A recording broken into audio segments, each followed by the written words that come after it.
Hello दोस्तों, एक बार फिर से स्वागत है आपके अपने YouTube चैनल एकाग्रा क्लासेस में। जैसा कि आप लोगों ने पिछले वीडियो में देखा होगा कि हम लोग पढ़ रहे थे समरूप त्रिभुज।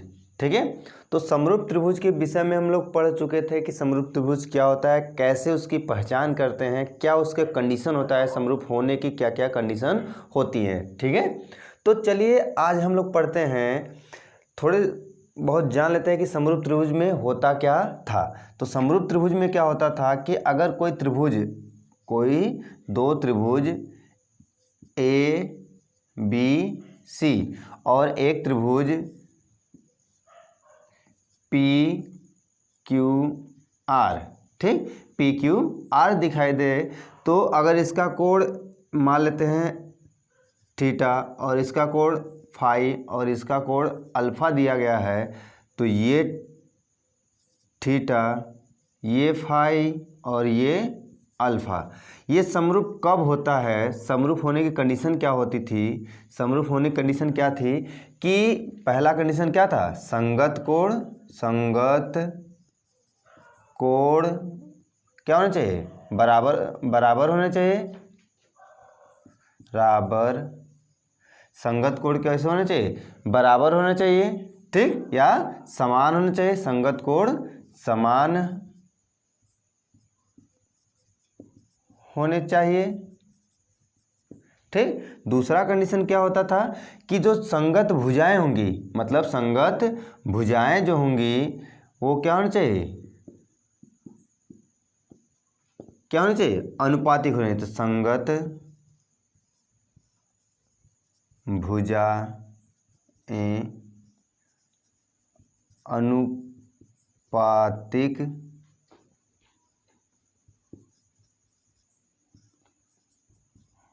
होनी चाहिए, ठीक। तो संगत भुजाएं कैसे होनी चाहिए? अनुपातिक होने चाहिए। संगत कोण होने का मतलब कि कोण ए बराबर कोण पी होना चाहिए।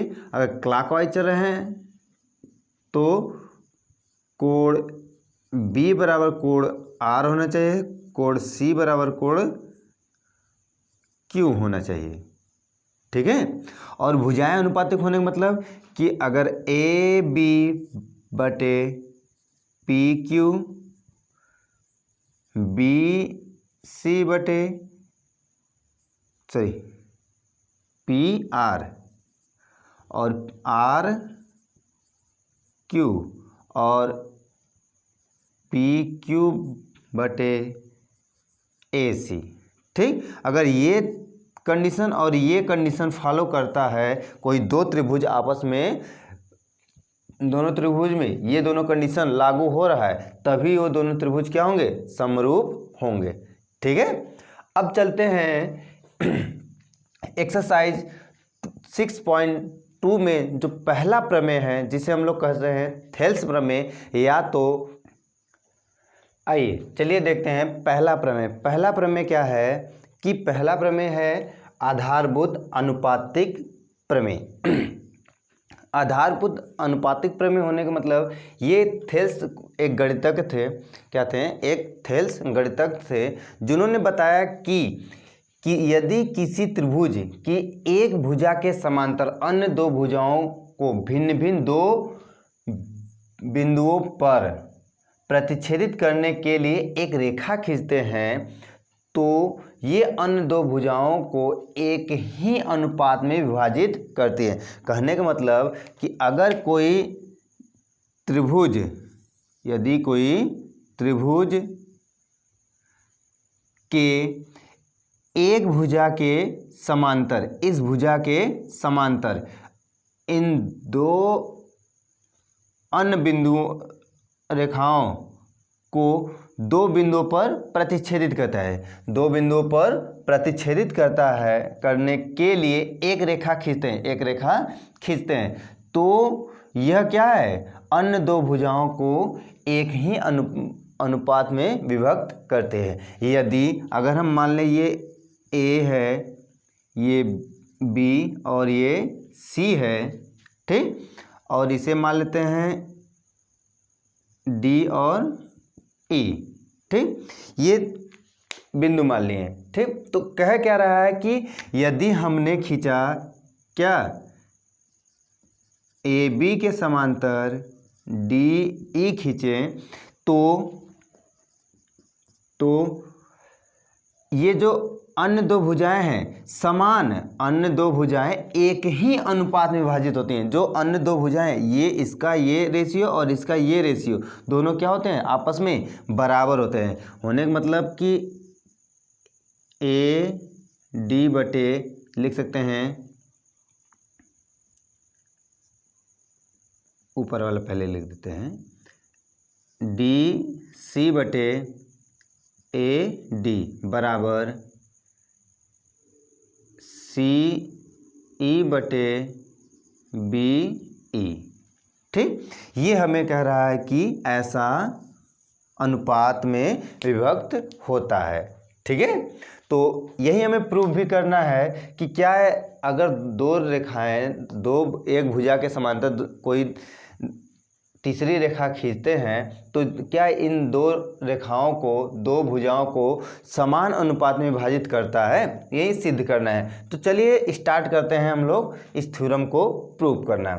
ठीक, तो सबसे पहले हमें करना क्या होगा कि क्या दिया गया है, तो लिखते हैं प्रूफ में दिया गया है। ठीक, दिया क्या है, हम लोगों को दिया है कि एक त्रिभुज है। देखिए, लिखने के लिए बहुत कुछ लिखेंगे कि एक त्रिभुज दिया गया जिसके एक भुजा के समांतर अन्य दो भुजाओं पर, यही जो स्टेटमेंट दिया गया उसी स्टेटमेंट को हम थोड़ा सा अपने भाषा में लिख सकते हैं, लेकिन हम डायरेक्ट आते हैं कि दिया क्या हमें कि ए बी के समांतर क्या है, डी ई है, ये गिवन है। ठीक, अब हमने सिद्ध क्या करना है, तो सिद्ध करना है, सिद्ध क्या करना है कि D E D C C D बटे ए डी बराबर सी ई बटे बी ई, ये हमें सिद्ध करना है। रचना कर लेते हैं, कुछ रचना करेंगे, तो रचना में लिखेंगे। ठीक, अब रचना हमने क्या किया, रचना में किया क्या कि ए ई को मिलाते हैं, क्या करते हैं, ए ई को मिलाते हैं, बी डी को मिलाते हैं। ठीक, तो हमने रचना क्या किया कि ए ई तथा बी डी को मिलाते हैं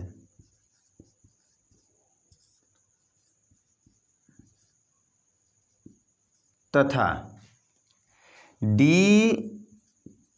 से भुजा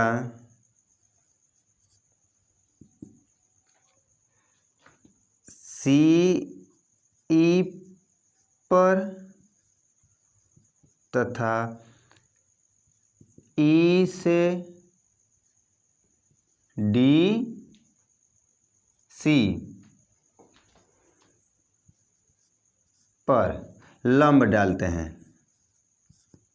लंब डालते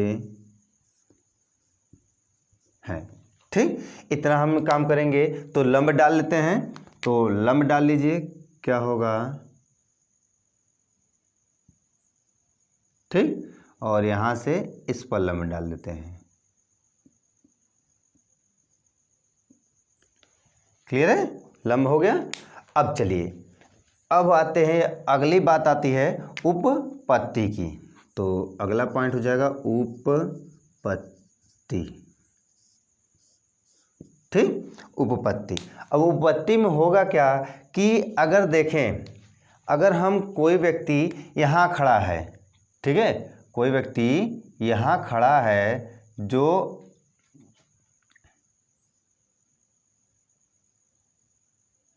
यहाँ से देखता है, यहाँ से देखेगा तो क्या देखेगा कि एक त्रिभुज यहाँ देख रहा है, सी डी ई त्रिभुज CDE का क्षेत्रफल, अगर त्रिभुज CDE का क्षेत्रफल पूछा जाए तो अगर व्यक्ति यहाँ से देख रहा है तो उसके लिए ये आधार होगा, आधार होगा कि नहीं, ये आधार है, आधार है, और ये क्या है, उस पर लंब है। तो अगर इसे पॉइंट मान ले तो EFG, तो EF क्या होगा, उसके लिए लंब होगा इस त्रिभुज में। तो त्रिभुज का क्षेत्रफल होता क्या है, 1/2 आधार गुणे ऊंचाई, ठीक, आधार गुणे ऊंचाई। तो आधार है क्या हमारे पास, बताइए, आधार क्या है, CD है, तो 1/2 CD गुणे ऊंचाई क्या है, EF। क्लियर है, बताइए, सही है ना। चलिए अब अगर बात करें दूसरे त्रिभुज ADE में E का क्षेत्रफल, ठीक, तो इस त्रिभुज का क्षेत्रफल भी क्या होगा, 1/2 आधार गुणे ऊंचाई। अब आधार गुणे ऊंचाई, अब बताइए ध्यान से देखिए, ADE ये त्रिभुज, ठीक, इस त्रिभुज को अगर आपसे पूछा जाए कि इस त्रिभुज का आधार अगर व्यक्ति यहीं से देख रहा है, ठीक, व्यक्ति अगर यहीं से देख रहा है, यहाँ से देख रहा है, तो इसके लिए आधार क्या होगा, ये आधार होगा। तो आधार तो पता चल गया कि आधार क्या है, 1/2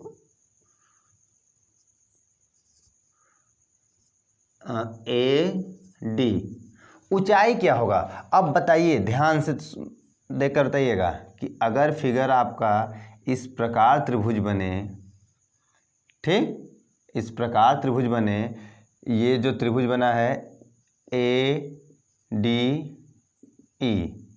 ठीक, तो ये त्रिभुज में अगर हम आपसे कहें कि इसका लंब क्या होगा, तो इसे हम थोड़ा सा आगे बढ़ाएं इस प्रकार, तो ये इस पर आएगा लंब, होगा कि नहीं, और यही पॉइंट तो आपका F है, क्या है, यही पॉइंट F है कि नहीं।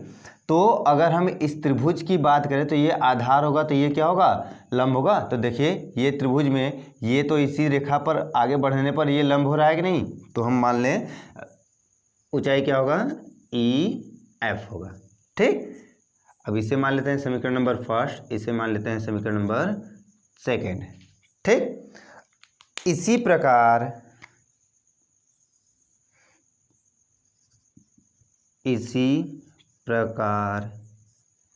त्रिभुज CDE का क्षेत्रफल, अगर इस त्रिभुज की क्षेत्रफल पूछें, इसे हटा दें, इसकी तो जरूरत है नहीं क्योंकि हमने तो दिया है जो उसे लिख लिए हैं। चलिए, तो अगर पुनः कोई व्यक्ति यहाँ से देख रहा हो,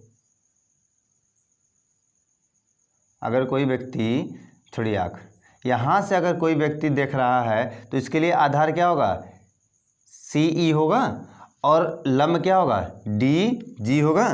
तो 1/2 आधार गुणे ऊंचाई, तो आधार बताइए क्या है, CE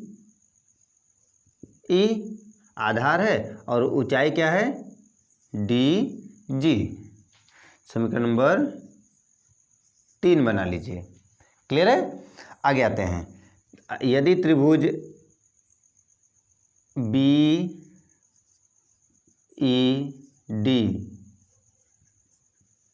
का क्षेत्रफल पूछे तो 1/2, अब आधार लिखें, तो आधार क्या होगा, ये होगा BE, ऊंचाई। देखिए अगर सेम कंडीशन यहीं पर यहाँ पर वाला बन रहा है कि BED ये त्रिभुज है, तो ये आधार है, तो ये उसका लंब होगा क्योंकि इस रेखा को आगे बढ़ाने पर, तो DG समीकरण नंबर 4, ठीक। ये इतनी बातें क्लियर हैं? समझ आया कि नहीं बताइए? इतनी बातें अगर समझ में आया है तो करें क्या कि समीकरण 1 में 2 से भाग दे दें तथा समीकरण 3 में 4 से भाग दे दें। भाग दे लें तो लिखिए समीकरण 1 में 2 से तथा समीकरण 3 में 4 से भाग देने पर, जब भाग देते हैं तो होगा क्या, त्रिभुज ADE का क्षेत्रफल, त्रिभुज ADE का क्षेत्रफल बटे त्रिभुज ADE का क्षेत्रफल, सॉरी CDE था यहाँ पर, CDE और त्रिभुज ADE का क्षेत्रफल होगा, ADE का क्षेत्रफल। अब ध्यान से बताइए, यदि इन दोनों त्रिभुजों को, इन दोनों को अपान में लिखें तो 1/2 से कैंसिल हो जाएगा, EF से कैंसिल हो जाएगा, बचेगा क्या, CD बटे AD, तो लिख सकते हैं CD बटे AD। क्लियर है इतनी बातें? चलिए अब हमें क्या करना है कि दूसरा लाइन क्या था कि 3 में 4 से भाग देते हैं, 3 में 4 से, तो त्रिभुज CDE का क्षेत्रफल बटे त्रिभुज BED का क्षेत्रफल। अब बताइए इन दोनों को डिवाइड करेंगे तो 1/2 से 1/2, DG से DG कैंसिल हो जाएगा, बचेगा क्या, CE बटे BE। ठीक, ये 2 क्षेत्रफल आपको मिले। ठीक, कौन कौन मिला, एक यहाँ मिला है और एक यहाँ मिला है। ठीक है, ये जो 2 क्षेत्रफल मिले हैं, इन दोनों क्षेत्रफलों से हमें क्या करना है कि अब ये दोनों क्षेत्रफल अगर आपस में बराबर हो जाएं तो लेफ्ट हैंड साइड बराबर हो जाए तो राइट हैंड साइड ऑटोमेटिक बराबर हो जाएंगे। तो लेफ्ट हैंड साइड को बराबर करने में ध्यान से देखें तो ऊपर वाला जो पार्ट लिखा गया है त्रिभुज CDE, त्रिभुज CDE मतलब अंश वाला पार्ट तो क्लियर है कि बराबर है, हर वाला पार्ट अगर बराबर हो जाए तो क्या हो जाए, हम कह सकते हैं कि लेफ्ट हैंड साइड बराबर है तो राइट हैंड साइड भी बराबर होंगे। तो आप लोग इतनी बातें नोट करिए, तो इसे इरेज कर हम लोग देखते हैं।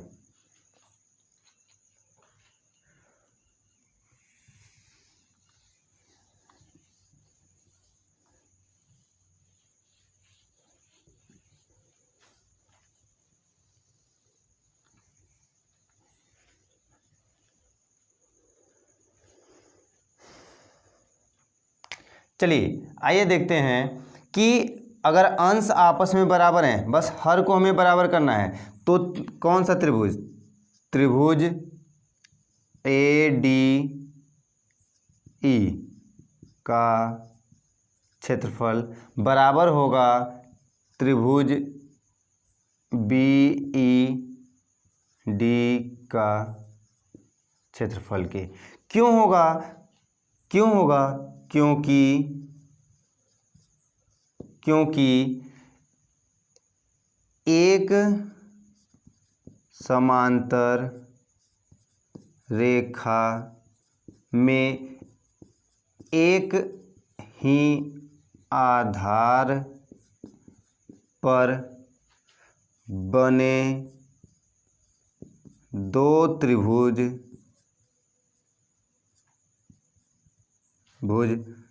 का क्षेत्रफल बराबर होता है। ठीक, क्या कहने का मतलब कि ये दोनों त्रिभुज बराबर क्यों होंगे, क्योंकि एक ही समांतर रेखा में एक ही आधार में बने दो त्रिभुजों के क्षेत्रफल आपस में बराबर होते हैं। क्यों होते हैं इसे एक बार ध्यान से देखें तो हम बता सकते हैं आप लोगों को। यहाँ देख लीजिएगा, इसी बॉक्स में देखिएगा, ठीक है। अगर हम कहें कि ये दो समांतर रेखाएं हैं, ठीक, ये दो समांतर रेखाएं, अगर यहाँ से एक त्रिभुज बन रहा है इस प्रकार और इसी आधार पर एक त्रिभुज बना लें इस प्रकार, तो अगर हम कहें, आपसे कहें कि एक ए बी सी डी, तो अगर ए बी सी का क्षेत्रफल की बात करें तो क्या होगा, 1/2 आधार गुणे ऊंचाई। ऊंचाई बताइए फटाक दे। ऊंचाई यहाँ भी बराबर होगा, यहाँ भी बराबर होगा, यहाँ भी बराबर होगा, यहाँ भी बराबर होगा, यहाँ भी बराबर होगा, सभी जगह ऊंचाई क्या होगा, आपस में बराबर हो। तो हम ऊंचाई कोई भी ले लें, कोई भी, अगर डी ई एफ ले तो ई एफ इसके लिए भी होगा। अगर त्रिभुज ए बी डी का क्षेत्रफल की बात करें तो इसका क्षेत्रफल क्या होगा, 1/2, आधार तो सेम है तो ऊंचाई भी तो सेम है, ऊंचाई भी तो सेम है, कहीं से भी ले लीजिए, कहीं से लीजिए, लीजिए, होगा कि नहीं सेम। तो इसका भी तो ऊंचाई क्या होगा, ई एफ होगा। तो देख रहे हैं कि दोनों का क्षेत्रफल क्या है, सेम है कि नहीं, दोनों का क्षेत्रफल सेम है। तो हम बस यहाँ प्रमेय में बस इतना ही यूज करना है हमको कि ये दोनों बराबर होंगे, क्योंकि एक ही समांतर रेखा में बने एक ही समांतर रेखा में बने एक ही आधार में बने दो त्रिभुजों का क्षेत्रफल क्या होता है, आपस में बराबर होता है, ठीक है। क्या होता है, क्षेत्रफल आपस में बराबर होते हैं, ठीक। तो जब बराबर होते हैं तब हम लिख सकते हैं अतः त्रिभुज सी डी ई का क्षेत्रफल बटे त्रिभुज ए डी ई का क्षेत्रफल बराबर सी डी बटे ए डी बराबर सी ई बटे बी ई, ठीक। इसलिए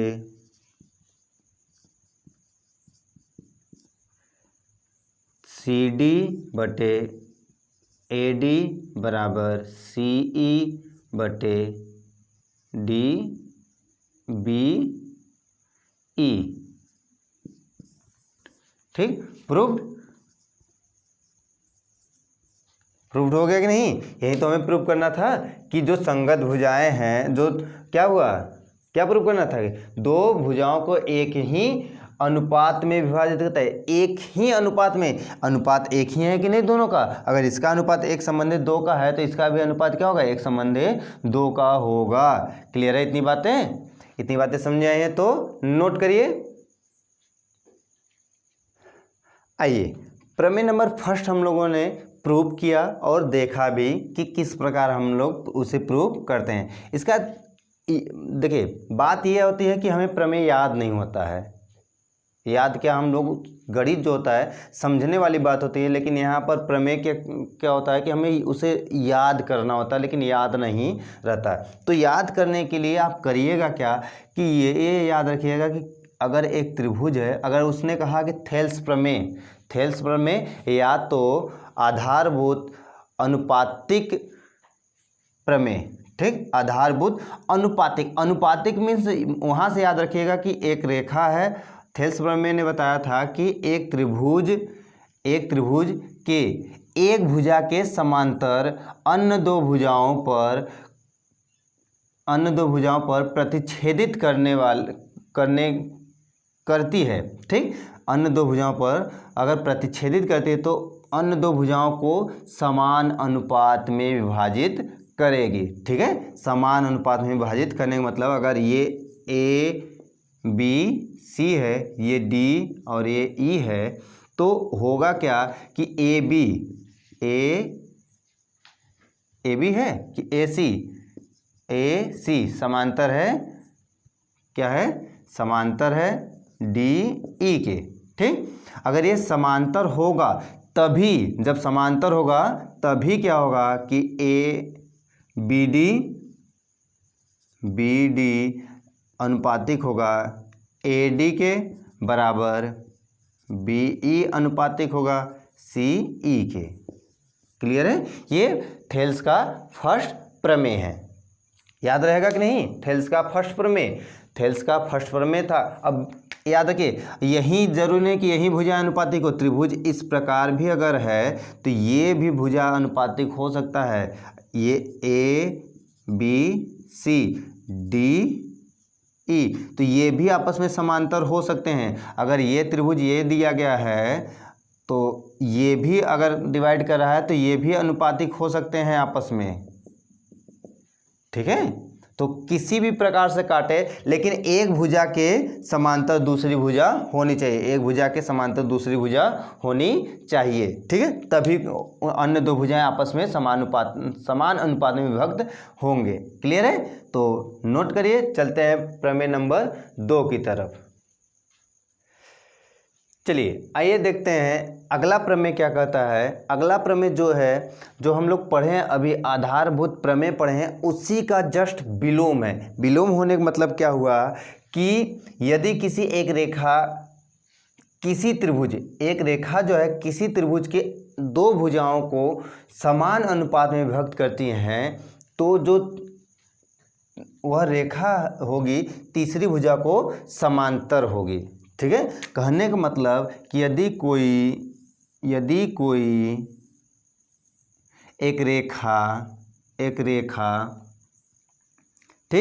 रेखा त्रिभुज ABCDE,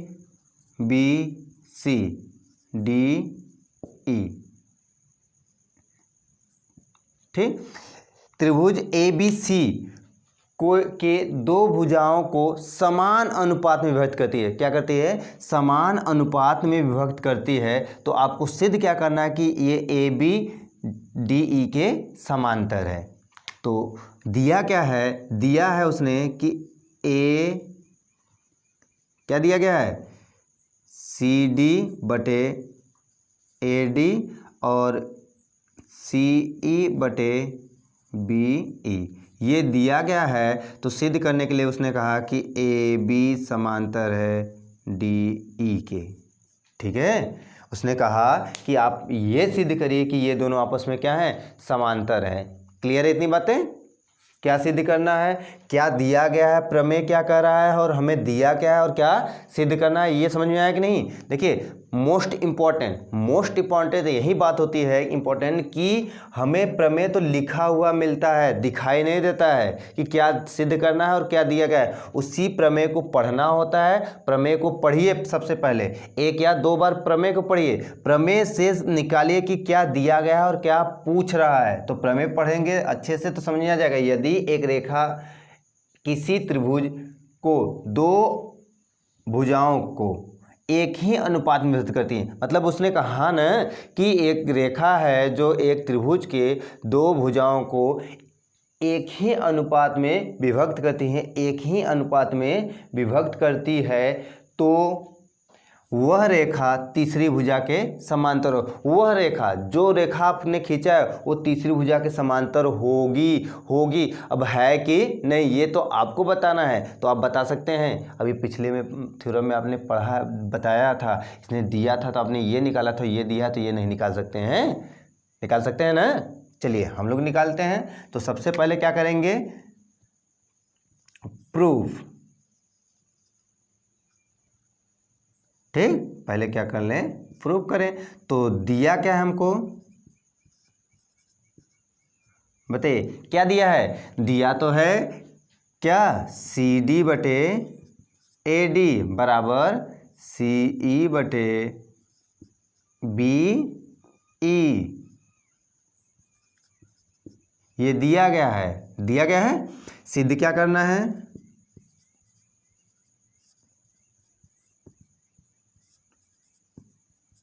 सिद्ध क्या करना है जी?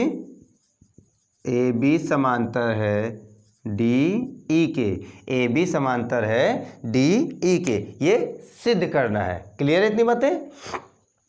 चलिए एक छोटी सी रचना कर लेते हैं जो हम लोग पढ़े थे, याद करिए। आप लोग क्लास 9th में भी पढ़ चुके हैं, क्लास 10th में भी पढ़ चुके हैं कि जब हमें कहता था कि कड़ी में दो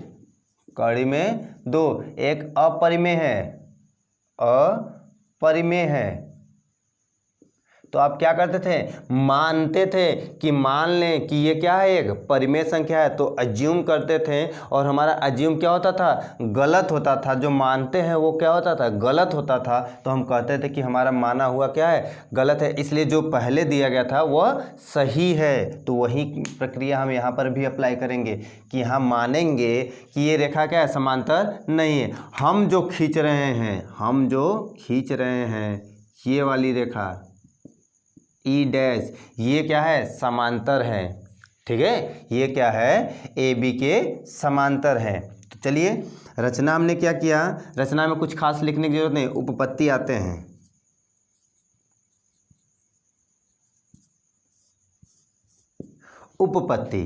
उपपत्ति में लिखेंगे क्या, माना रेखा डी ई डैश समांतर है ए बी के, अतः जब समांतर हैं तो अभी हमने कौन सा थ्योरम पढ़ा, आधारभूत अनुपातिक नियम। अतः आधारभूत अनुपातिक प्रमेय से, जब क्यों इस प्रमेय का यूज कर रहे हैं, जब ये दो भुजाएं समांतर होती हैं तो अभी हमने सिद्ध किया कि उसकी ये दो भुजाएं समांतर हैं, त्रिभुज की दो भुजाएं समांतर हैं, तो जो अन्य दो भुजाएं वो अनुपातिक होंगे। तो अनुपातिक क्या होंगी, अनुपातिक यही न होंगी कि सी डी बटे ए डी बराबर सी ई डैश बटे बी ई डैश होगा। ये मान लेते हैं समीकरण नंबर फर्स्ट। ठीक, समीकरण नंबर फर्स्ट। अब सोच कर बताइए, अगर ये न होता तो यही ना, इसे मान के चलें कि ये दोनों आपस में क्या है, समांतर हैं, तो ये भुजाएं और ये भुजाएं आपस में क्या होंगी, अनुपातिक होंगी कि नहीं। ठीक, जब अनुपातिक होंगी, ये हमारा क्या मिला, समीकरण मिल गया। अभी दिया क्या है, हमें दिया है कि सी डी बटे ए डी बराबर सी ई बटे बी ई, समीकरण नंबर 2। कैसे, ये क्या कर रहा है, दिया है।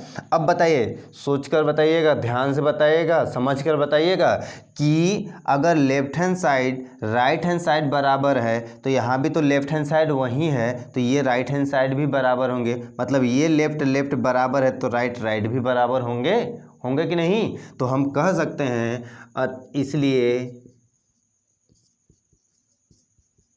इसलिए यहाँ हटाइए, यहाँ लिख देते हैं। ठीक, इसलिए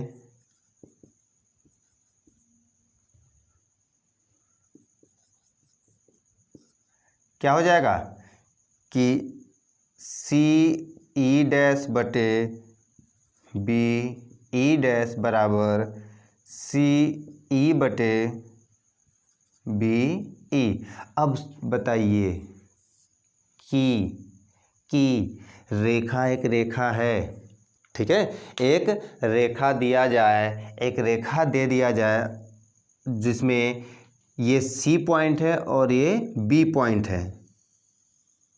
ठीक है, ये सी पॉइंट है और ये बी पॉइंट है, और इसी पर एक ई डैश बना दिया और इसी पर ई बना दिया जाए, और कहें कि सी ई डैश बराबर सी ई के है। जब ये दोनों बराबर हैं तो कैसे हो सकता है कि ये दो पॉइंट हो सकता है जब ये दोनों आपस में बराबर ही हैं। तो ये दोनों आपस में बराबर होने मतलब एक ही पॉइंट होगा कि नहीं, ये एक ही पॉइंट कहीं पर भी होगा, एक जगह होगा कि नहीं। जब एक जगह होगा तो जो हमने माना कि ये जो रेखा थे समांतर न होकर हमारी रेखा जो हम मान के बनाए हैं वो समांतर है, हमारा मानना हुआ क्या, गलत हुआ जो माने वो क्या हुआ, गलत हुआ कि नहीं। अतः हमारा माना हुआ चीज क्या हुआ, गलत हुआ।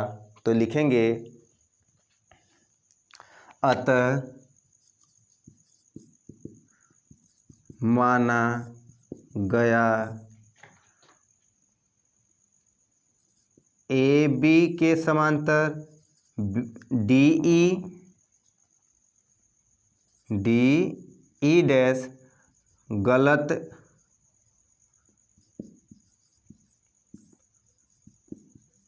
होता है। तो सही क्या होगा, सही क्या होगा कि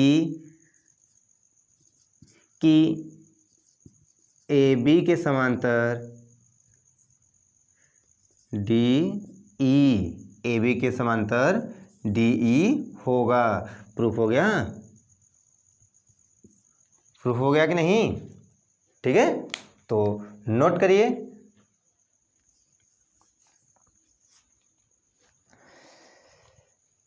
चलिए आइए देखते हैं, अभी हमने क्या क्या पढ़ा, दो थ्योरम पढ़ा। क्या क्या पढ़ा, दो थ्योरम पढ़ा। दोनों थ्योरम में क्या था कि एक थ्योरम था कि आधारभूत अनुपातिक थ्योरम था। आधारभूत अनुपातिक थ्योरम क्या था कि एक त्रिभुज के एक भुजा के समांतर अन्य दो भुजाओं को प्रतिच्छेदित करने वाली दो अन्य भुजाओं को समान अनुपात में विभक्त करती है। ठीक, जब समांतर होता था तो अन्य दो भुजाओं को क्या, समांतर रेखा के अलावा जो दो अन्य भुजा थी उस पर जब हम एक समांतर रेखा लाइन ड्रा करते थे तो दो समान अनुपात में विभक्त करती थी। लेकिन दूसरा क्या था, जस्ट उसी का उल्टा, विलोपन, ठीक, विलोपन था। तो विलोपन में क्या था कि जब अनुपात समान था, समान अनुपात में विभक्त करती थी दो रेखाओं को, तो तीसरी रेखा के समांतर होता था। ठीक, तो अब इसे क्या कर रहा है कि चलते हैं कि सवाल में, तो सवाल में क्या कर रहा है, एग्जाम्पल देखते हैं। तो एग्जाम्पल में क्या है कि यदि कोई रेखा ए, यदि कोई रेखा ए त्रिभुज ए बी सी को, त्रिभुज ए बी सी की भुजाओं ए बी तथा ए सी को क्रमशः डी और ई पर प्रतिच्छेदित करती है। ध्यान से पढ़िए सवाल को। देखिए सबसे बड़ी बात होती है कि हमें थ्योरम तो ठीक है, थ्योरम दिया गया है, रट लिए, याद हो गया, लेकिन उसका यूज कैसे करेंगे, क्या होगा, कैसे प्रयोग होगा, ये इंपॉर्टेंट होती है बातें। ठीक, किसी को अप्लाई करना है, किसी पर कैसे पता चलेगा कि हम इस पर कौन सा थ्योरम अप्लाई करें कि हमारा हल हो जाए। ठीक है, तो सवाल पढ़ेंगे, फिगर बनाएंगे और देखेंगे कि कौन सा थ्योरम अप्लाई हो सकता है। तो सवाल कह रहा है कि यदि कोई रेखा एक त्रिभुज ए बी सी, एक त्रिभुज बना लेते हैं पहले,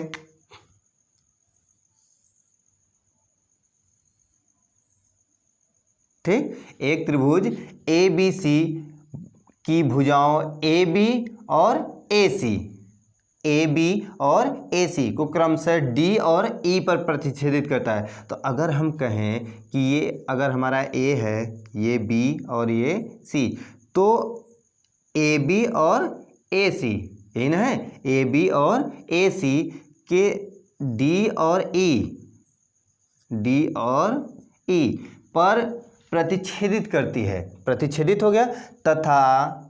तथा भुजा बी सी, भुजा बी सी, भुजा बी सी के क्या है, समांतर हैं, समांतर हो गया, समांतर मिला कि नहीं, समांतर हमें मिल गया। ठीक, तो कह रहा है सिद्ध कीजिए कि, सिद्ध कीजिए कि ए डी बटे ए बी, ए ई बटे ए सी, ये सिद्ध करना है। तो सिद्ध करना है, चलिए सिद्ध करते हैं, प्रूव करते हैं। प्रूव करना है तो प्रूव करने में होगा क्या, हमें दिया क्या है, दिया है कि जो रेखा डी ई समांतर है बी सी के, रेखा जो है डी ई समांतर है बी सी के, ठीक है, समांतर है। अब सिद्ध क्या करना है,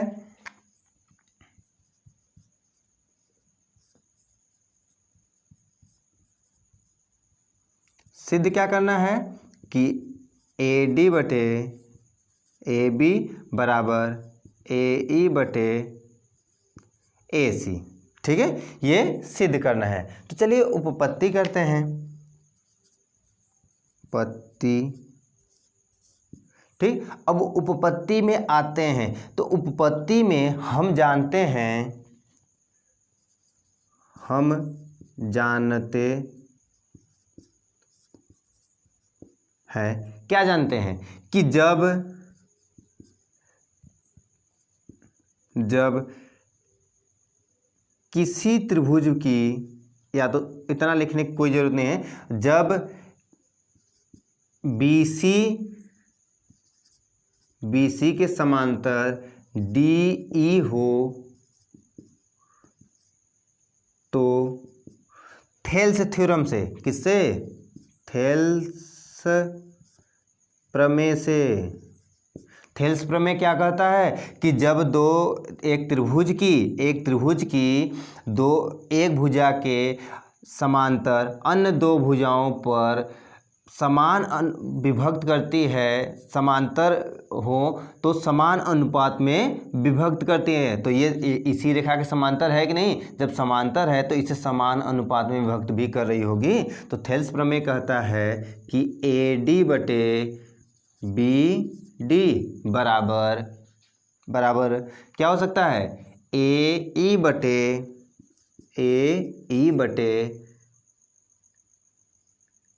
CE हो सकता है। थेल्स प्रमेय तो यही कहता है कि जब एक त्रिभुज की दो भुजाएं किसी त्रिभुज की एक भुजा के समांतर दो अन्य भुजाओं पर प्रतिच्छेदित करने वाली रेखा दोनों भुजाओं को समान अनुपात में विभक्त करती है, यही तो कहता है थेल्स थ्योरम। थेल्स प्रमेय यही कहता है कि नहीं, तो थेल्स प्रमेय यही कह रहा है। तो चलिए अब ध्यान से देखिए, हमें लाना है AD बटे AB, यहाँ क्या है, BD है, हमें इसका जस्ट दूना करना होगा। तो करते हैं, करें क्या कि इस दोनों पक्षों का व्युत्क्रम करने पर, ठीक, जब व्युत्क्रम करते हैं तो BD बटे AD बराबर CE बटे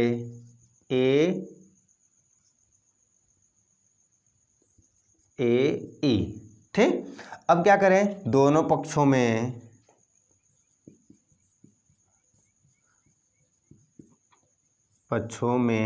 एक जोड़ने पर, जब एक जोड़ते हैं तो BD बटे AD प्लस 1 बराबर CE बटे AE प्लस 1। अब चलिए एलसीएम ले लीजिए, इसके बटे एक होगा, इसके बटे एक होगा, तो एलसीएम क्या होगा, AD BD प्लस AD बराबर एलसीएम क्या होगा, AE बटे CE प्लस AE, ठीक है। अब बताइए BD प्लस DA, तो यहाँ से यहाँ तक प्लस यहाँ से यहाँ तक, तो टोटल AB हो सकता है कि नहीं। अगर ये दिया गया है BD प्लस AD दिया गया है, तो इन दोनों को जोड़ने पर टोटल में क्या मिल सकता है, AB मिल सकता है। जस्ट लाइक इसी प्रकार यहाँ पर भी तो हो रहा है कि AE बटे CE दिया गया है, तो दोनों को जब जोड़ेंगे AE प्लस AE बराबर CE प्लस में है, तो जब जोड़ते हैं तो AC मिलता है। तो हम लिख सकते हैं कि AB बटे AD बराबर AC बटे AE। अब पुनः व्युत्क्रम कर लीजिए, पुनः व्युत्क्रम कर लेते हैं। तो जब पुनः व्युत्क्रम करते हैं तो मिलता क्या है हमको, A बटे AB बराबर AE बटे AC। क्या मिला, यही तो हमें प्रूफ करना था। ध्यान से देखो, यही प्रूफ करना है कि नहीं, तो प्रूफ हो गया। ठीक, प्रूफ होगा कि नहीं, तो नोट करिए। चलिए चलते हैं एक्सरसाइज 6.2 की तरफ।